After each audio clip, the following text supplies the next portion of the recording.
এটা আমার কর্তব্য।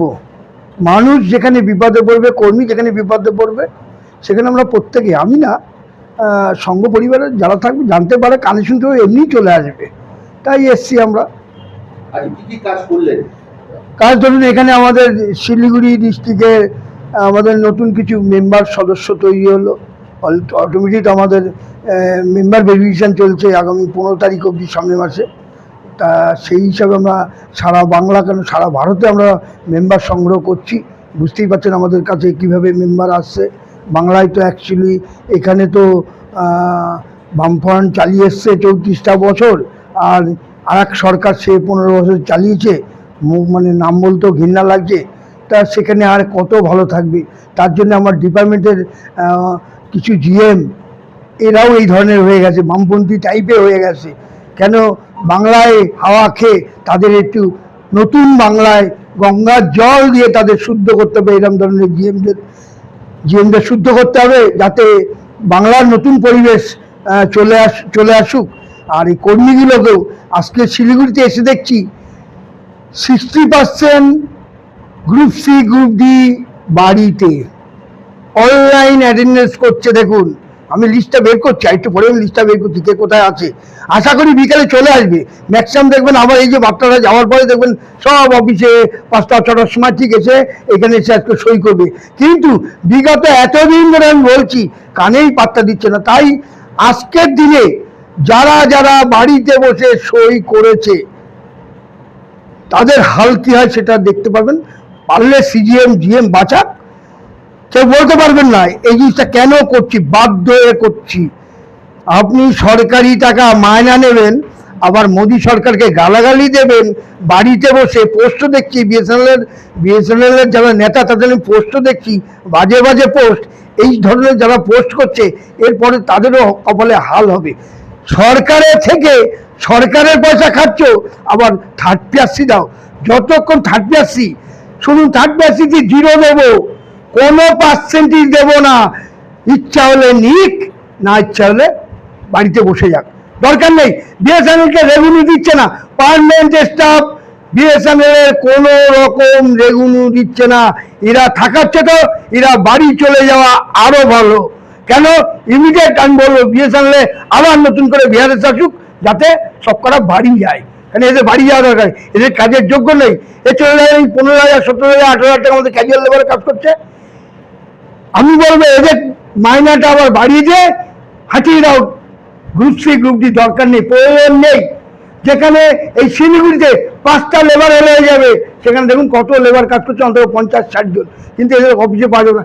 যেমন দেখুন একটা গ্রুপ ডি একটা মহিলা এখানে আছে, তিনি সকালবেলায় মানে না খেয়ে এখন বাড়ির গোষ্ঠীর ষষ্ঠী পুজো নিয়েছে, বাজার নিয়েছে, এখন এখানে বসেছে, রাত্রেবেলা বাজার নিয়ে যাবে।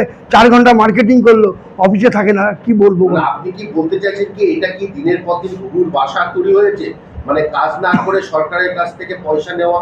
আর এবং আজকে যে সবচেয়ে বড় যেটা রিপোর্ট পাওয়া যাচ্ছে, আমরা খবর পেয়েছি 15টা মিটিং আটকানোর জন্য নানান বলে ব্যবস্থা নিয়ে, সেটা ক্ষমতাকে আটকাক না। 15টা বছর ধরে এই করছে বিএসএনএল ইউ এবং এনএফটি, এদের লিডাররা একদিনের জন্য 1 ঘন্টা কাজ করতো না। এটা আমি ধরেছিলাম। এটা এবং অনিমেষ মিত্র যে ছিল তাকে আমি ধরেছিলাম, ধরে তার শিক্ষা হয়েছিল, রাস্তায় কান ধরে উদ্বাস করেছিল, আর করবে না। তাই প্রকৃতি আবার এদের যে সার্কেল সেক্রেটারি, 2টো সার্কেল সেক্রেটারিকে আবার সেই কাজের জন্য নিয়ে আসছে। এদের সার্কেল সেক্রেটারি সুজায় এ বাড়ির থেকে বেরোয় 12টার সময়, অফিস হয়ে যাচ্ছে 9:30টায়। তাই এরাও সেই হাল ধরে নিয়েছে। শিলিগুড়ি দোষ না, এটা পুরো বাংলা ধরে চলছে। এই হাল চলবে না, এটা বন্ধ করেই ছাড়বো এবার। এর জন্য কি আপনারা কি দিল্লি পর্যন্ত যেতে রাজি? আরে দিল্লি কেন, আমরা সব জায়গায় যেতে রাজি। অলরেডি মিনিস্টারকে বলেছি এই হাল হচ্ছে, তারপরে তো তদন্ত হচ্ছে। আজকে লোকেশন ভেরিফিকেশন কেন হচ্ছে এরা জানেও না। আমি আজকে বলতে বাধ্য হচ্ছি, এরা জানেও না। এদের 5 মাস 6 মাসের যে লোকেশন আমরা নেওয়া হয়েছে, সেই লোকেশন দেখলে একটারও চাকরি থাকবে না, সকলে সাসপেন্ড হবে। যা কীর্তি করেছে, অফিস না এসে দিনের পর দিন পয়সা নিচ্ছে।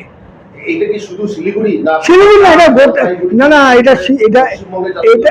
এটা শিলিগুড়িতে বেশি হয়েছে, এবং কুচবিহারে, আলিপুরদুয়ার, মালদা, আর হচ্ছে বালুরঘাটে একটাও আসে না, বালুরঘাটে একটাও আসে না। যেরকম এদের দিন বাছাই ছিল 1 জানুয়ারি পুরো টোটাল নেটওয়ার্ক বন্ধ রাখতো, কেন প্রাইভেট কোম্পানির কাছে এরা মাল কামাতো, এটা মানে 2 বছর বন্ধ করিয়েছি, 2 বছর মাত্র বন্ধ করেছি।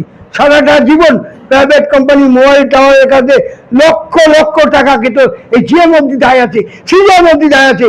এই ব্যাপারে অনেকবার আমি দিল্লিতে কমপ্লেন করেছি, তারপরে এই 2 বছর ধরেই ঠিক আছে। এখন একটু ভয় পাচ্ছে, যে কোনো ন্যাশনাল হলিডেতে যেদিন আমার 2 পয়সা ইনকাম, সেই ইনকামটা ইচ্ছা করে বন্ধ করতো, প্রাইভেট কোম্পানির কাছে টাকা খেত।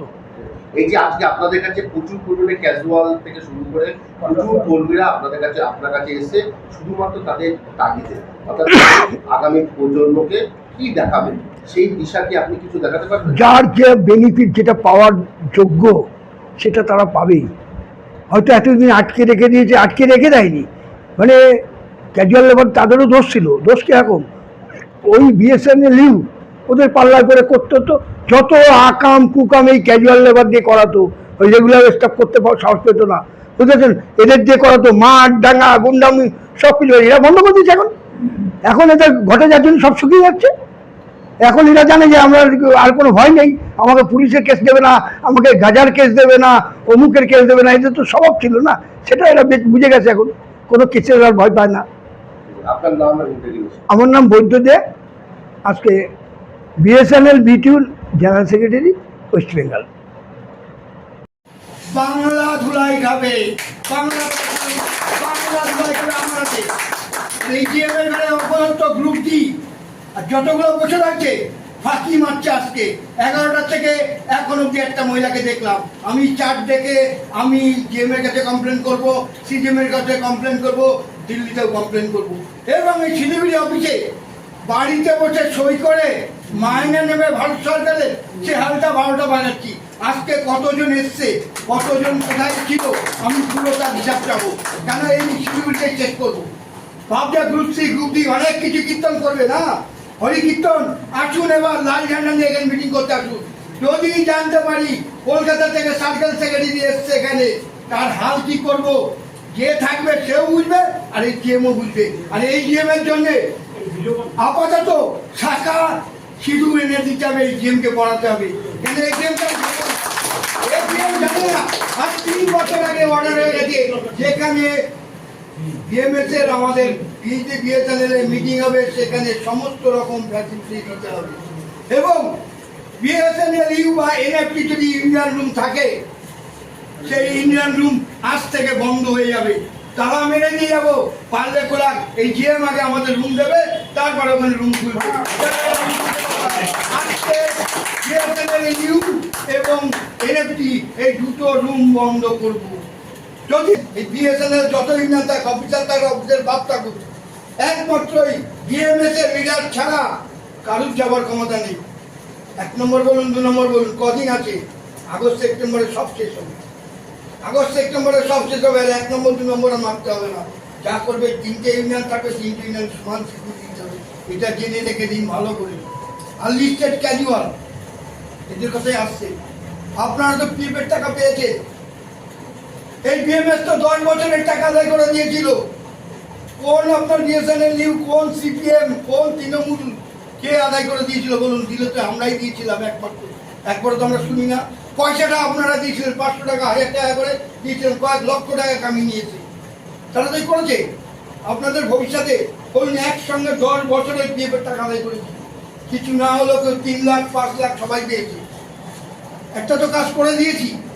আপনাদের 7 পে কমিশন যতদিন 40% না হবে আমি করতে দেবো না।